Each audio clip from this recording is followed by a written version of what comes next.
اس انتخابی مہم جس پر 70,000 کروڑ روپے خرچ ہونے کا تخمینہ لگایا گیا ہے، ایک زعفرانی الیکشن کمیشن، کیجریوال، سورین، کویتا سمیت حزب اختلاف کے رہنماؤں پر ظلم و ستم اور انہیں قید، کانگریس کے مالی وسائل منجمد کر کے 400 سے زیادہ گودی میڈیا چینلز، اسلاموفوبیا اور سب سے بڑھ کر رام مندر اور ہندوتوا طاقتوں کے باوجود مودی سادہ اکثریت سے بھی پیچھے رہ گئے ہیں۔ اس طرح مودی دور کا خاتمہ ہوتا دکھائی پڑ رہا ہے۔ مرزا غالب کی زبان سے بڑے بے آبرو ہو کہ تیرے کوچے سے ہم نکلے کا وقت آ رہا ہے۔ میں ہوں محمد طلحہ اور آپ دیکھ رہے ہیں البلاغ چینل۔ اب چونکہ B J P U P میں ہار گئی ہے اور کو بیلٹ میں اسے شکست کا سامنا کرنا پڑ رہا ہے، اس کے ساتھ کئی ریاستوں میں اس کے ووٹ میں کافی کمی ہوئی ہے۔ بی جے پی اب اقتدار میں آنے اور اقتدار میں رہنے کے لیے چندر بابو نائیڈو اور نتیش کمار کی حمایت کے محتاج ہوگی، جس کا مطلب ہے کہ مودی سیاسی طور پر کمزور ہو گئے ہیں۔ اب مودی کے آمرانہ طریقے کام نہیں کریں گے۔ اس کے اشارے چندر بابو نائیڈو اپنے انتخابی منشور میں مودی شاہ کی مخالفت کرتے ہوئے مسلمانوں کو 4% ریزرویشن کا وعدہ کیا ہے۔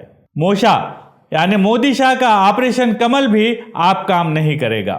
اہم بات یہ ہے کہ کانگریس نے اپنی نشستوں کو دوگنا سے زیادہ کر دیا ہے اور ہندوستان کے شمال اور جنوب میں اس بات کے واضح ثبوت موجود ہیں کہ مودی اور بی جے پی کے خلاف لہر نہیں تو ایک انڈر کرنٹ ضرور تھا۔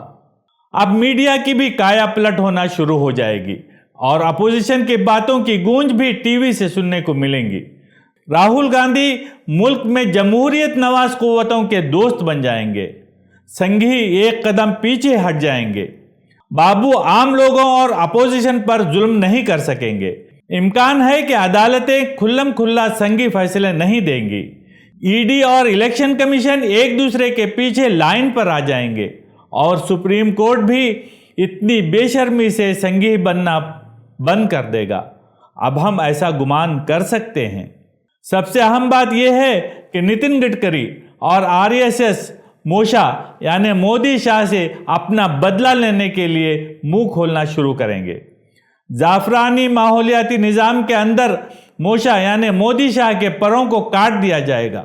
گڈکری اور دیگر حریف زیادہ طاقتور ہو جائیں گے اور بی جے پی میں مودی شاہ کے مخالفین ایک جٹ ہو کر وہ اپنے اپنے دھڑے بھی بنا سکتے ہیں اور عدم اعتماد کی تحریک کی ضرورت میں اپوزیشن پارٹیوں کے ساتھ مل کر بھی کام کرنے کا امکان ہے۔ امبانی اور اڈانی ابھی انہیں چھوڑنے جا رہے ہیں اور اس کے ساتھ حزب اختلاف کی جماعتوں کو بھی فنڈنگ شروع کرنے جا رہے ہیں۔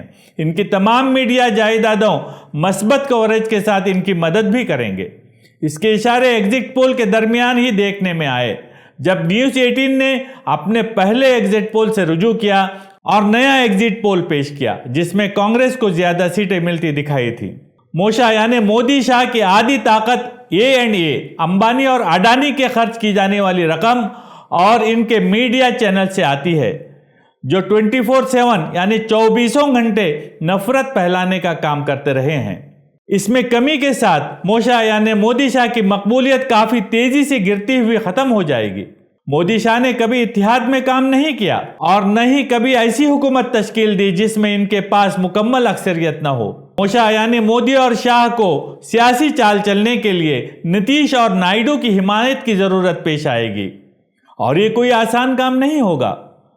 یہاں تک کہ اگر مودی وزیر اعظم بھی بنے رہیں تو وہ نائیڈو اور نتیش کی اجازت کے بغیر واقعی کچھ نہیں کر پائیں گے اور نائیڈو اور نتیش کمار موشا کے حربوں پر اپنی سخت گرفت کا استعمال کریں گے اور لفظی طور پر موشا کو اپنی رکھیل بنائیں گے۔ فرض کریں کہ اگر کل نائیڈو اور نتیش حکومت کی تشکیل میں انڈیا الائنس کی حمایت کرنے کا فیصلہ کرتے ہیں تو بس سمجھو کہ موشا یعنی مودی شاہ کا کھیل ختم۔ اور یہ تو صرف شروعات ہے، آگے آگے دیکھیے ہوتا ہے کیا۔ اب آپ موشا کا تفصیلی پوسٹ مارٹم دیکھیں گے جو کل سے ہندوستان بھر سے اداریہ میں شروع ہو جائے گا۔ ان کی ایسی درگت بنے گی کہ دنیا دیکھے گی کیونکہ ان کا دور ختم ہو چکا ہے۔ اب تک اتنا ہی، آگے پھر کسی اور ایشو پر آپ کے روبرو ہوں گے۔ اس وقت کے لیے اللہ حافظ۔